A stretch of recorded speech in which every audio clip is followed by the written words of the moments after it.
Hey guys, how you doing? Happy New Year. We're now in January 2018, and I am back here at Pat's place to do a follow-up, another follow-up in our series on the 1965 Morgan 4x4. Morgan 4.4, which you've been following, no doubt, from the first episode. So let's revisit and see what's going on.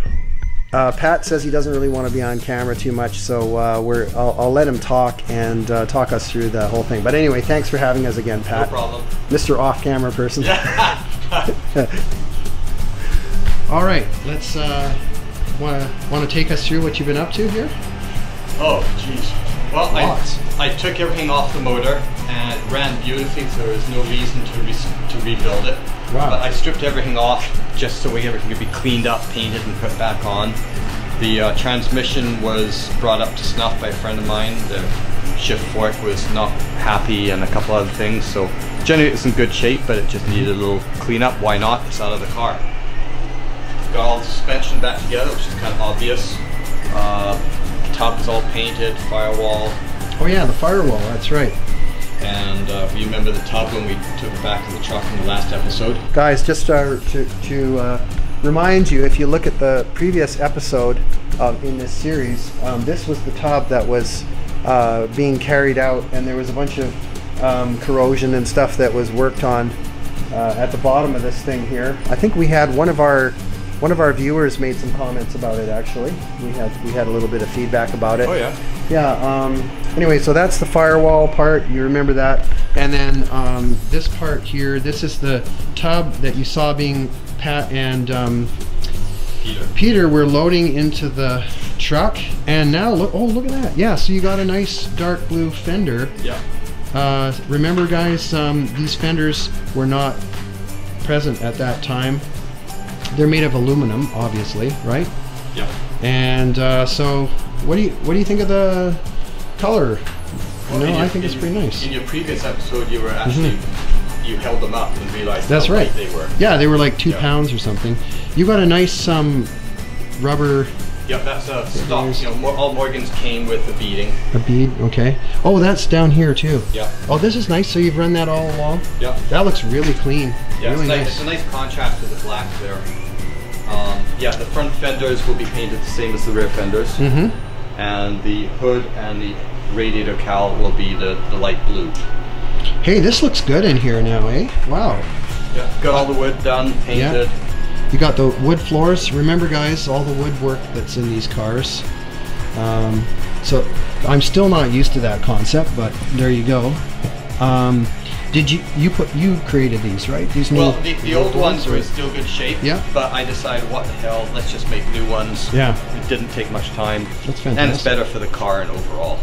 Great. And there are 2 coats of trim-clad paint. And then you've got this transmission tunnel here. That looks good. Yeah. It's going to get covered with carpet, but I thought, let's just paint it and make things look good. I kind of like it in the paint color. Actually. Yeah, I do too. It's pretty sharp. I'm just working probably 3/4 of the way through doing the electrical, hooking up the wiring harness. Oh, right. And one thing I've done here that you might be interested in is I added what's called a kill switch. Yeah. So that's operated by a toggle switch in the dashboard. So the battery power comes in and then it goes out to the starter solenoid and then to the rest of the car. So when you throw the power switch in the dash, no power to the entire car. So a meltdown overnight is impossible. And I can express that I have personal experience in that. Oh. And it's a great anti-theft device, so if you don't know how to turn it on. But as a safety device, I really like this too, actually. Yeah. That's one thing I don't have in the hot rod, and it kind of bugs me, because I would like to just shut that battery off. Yeah. Yeah. It's a very wise move. I have it in all my cars. And all the yellow tape you see are just visual reminders to me. Yeah. You know, a nut that's not done up, or question on things. Those are still things I have to do yet to the electrical system. Great. So I made a whole list of what had to be done, and every time it gets done, I peel one off. Nice. Gives you a little fuel filter there, right? Yeah, I changed it from the back so it's easily accessible. Oh, that's smart. Yeah. That's a nice touch. And the original fuel line used to go through the cockpit of the car, so I changed it to a steel tube on the outside of the car. Smart. As opposed to plastic. Nice. Those are sensible modifications, eh? So here's now. Did you rebuild the? No, everything was working. I could stand on the brakes and lock them up. So all we did is just clean up the calipers and that, and put them back on. The rear brake cylinders, of course, all had a rebuild kit put in them. Engine looks great. Everything looks really nice. Wow, it's just. It looks almost like a car already, you know, just having the body on the chassis. I like that. Yeah, I think the color combination I think it's outstanding. Is this a fuel cell that you've got here, or just that's a fuel tank? No, it's just a regular everyday steel gas tank. Okay. Just hope you don't get hit in the back. As always. Yeah. I'm in the same boat. Yeah. Yeah. Yeah. A fuel cell is actually not a bad idea, but... Oh, you got a drum brake on the rear. Yes. Okay. Drum rears. Let's see this. This is looking very clean. The dash looks really nice. That's going to be very attractive. Yeah, I refinished it. You know, just scraped it all down, and I haven't got the steering wheel on because I have to crawl underneath. So that's been refinished too. So you've done wow, this is coming quite far along already. You've done a lot of work on this. If you recall, when we first looked at the car, stripping it down, it's been 3 months tomorrow that I started work on the car. So a lot has been accomplished. Yeah, well done. Yeah, it's looking good. It's coming along. I like the look of that. I'm trying not to get you on camera. I feel I don't mind some. I just don't want to be the focus. I want the car to be the focus. I'm just the guy holding the wrenches.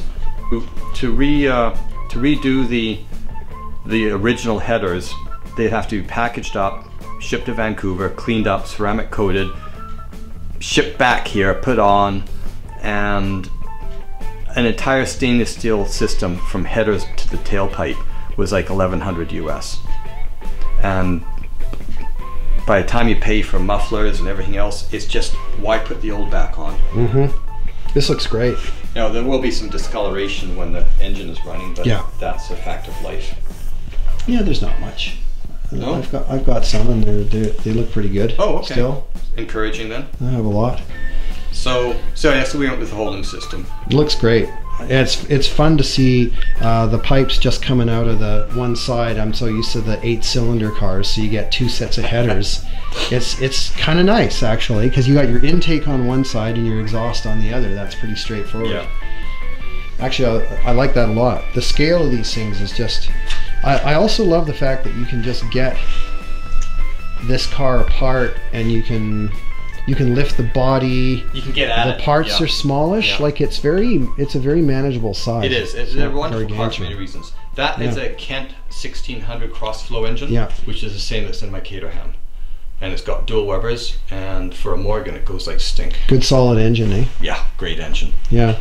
Yeah, nice. It's nice power to weight balance in this car. What kind of RPMs does this thing allow in that current form, roughly? I actually don't really know. I know I've had my Caterham up to 6,500 and it's quite happy.